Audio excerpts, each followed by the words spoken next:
Central women's college বাংলাদেশের সর্বপ্রথম বেসরকারি মহিলা কলেজ। 1956 সালে এক ঝাঁক শিক্ষানুরাগী ব্যক্তিবর্গের ঐকান্তিক প্রচেষ্টায় তিলে তিলে গড়ে উঠেছিল এই কলেজ। মাত্র 34 জন শিক্ষার্থী নিয়ে পথ চলা শুরু হয়েছিল এই ঐতিহ্যবাহী কলেজের, কিন্তু বর্তমানে এইচএসসি, অনার্স ও মাস্টার্সে 4000-এরও অধিক শিক্ষার্থী অধ্যয়ন করছে। তৎকালীন বাংলার মুখ্যমন্ত্রী শেরে বাংলা একে ফজলুল হক ছিলেন এই ঐতিহ্যবাহী কলেজের প্রতিষ্ঠাতা সভাপতি।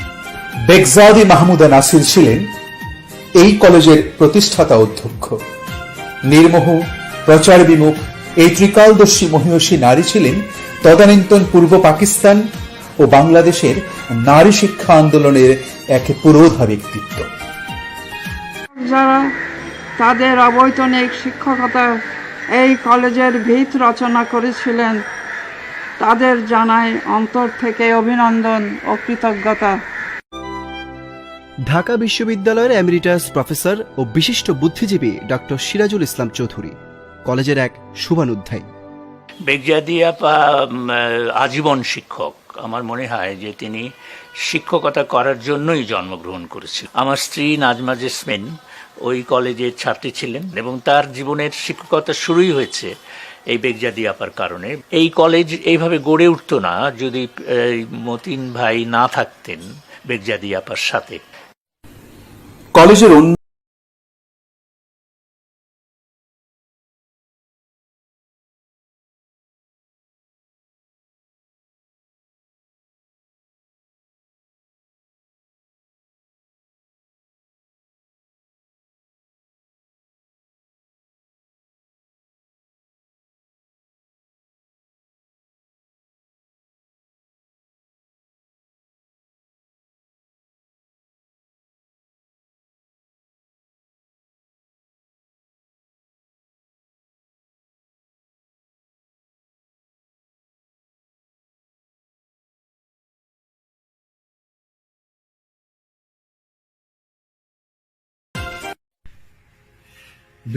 সালে এসএসসি পরীক্ষা উত্তীর্ণ সকল শিক্ষার্থীদেরকে ঐতিহ্যবাহী সেন্ট্রাল উইমেন্স কলেজের অনলাইন ভর্তি কার্যক্রমে সুস্বাগত।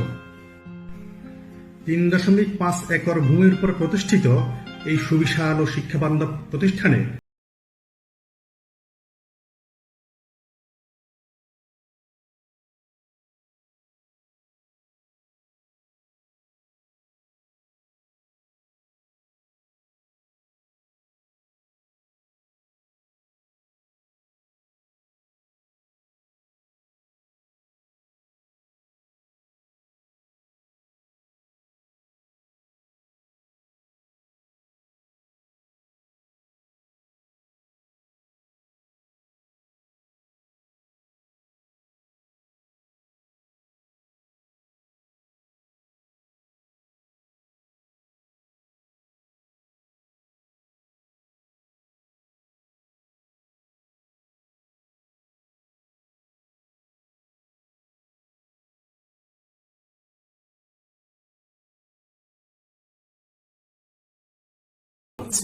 শিক্ষার্থীদের মানসিক ও শারীরিক বিকাশ সাধনের জন্য এই কলেজে রয়েছে সুবিশাল মাঠ, যেখানে আয়োজন করা হয়ে থাকে বার্ষিক ক্রীড়া প্রতিযোগিতা ও দৃষ্টিনন্দন ডিসপ্লে।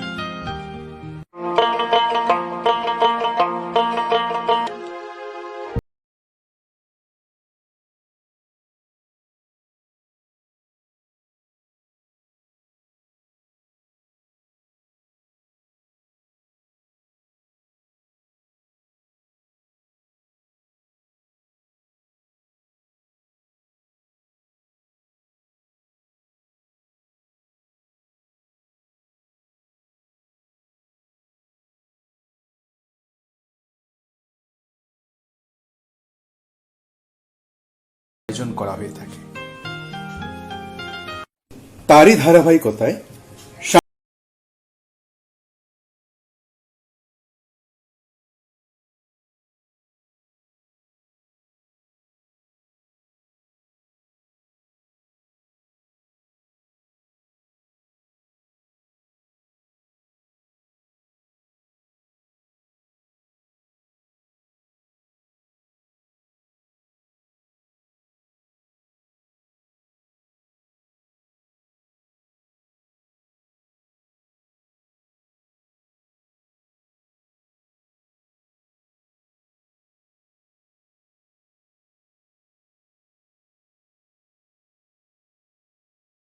তাছাড়াও প্রতি বছর আয়োজিত বার্ষিক শিক্ষা সফর কলেজের শিক্ষার্থীদের জন্য অত্যন্ত প্রতীক্ষার একটি আয়োজন।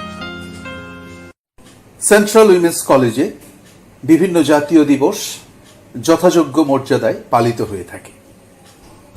জাতীয় শহীদ মিনারের আদলে নির্মিত শহীদ মিনারে পুষ্পস্তবক অর্পণের মাধ্যমে কলেজের সকল শিক্ষক, কর্মকর্তা ও কর্মচারী শহীদদের প্রতি তাদের শ্রদ্ধা নিবেদন করেন। জাতির পিতা বঙ্গবন্ধু শেখ মুজিবুর রহমানের জন্মবার্ষিকী উপলক্ষে ক্ষুদে শিশুদের মাঝে চিত্রাঙ্কন প্রতিযোগিতার আয়োজন করা হয়ে থাকে। তাছাড়াও তার প্রয়াণে জাতীয় শোক দিবস পালিত হয়ে থাকে।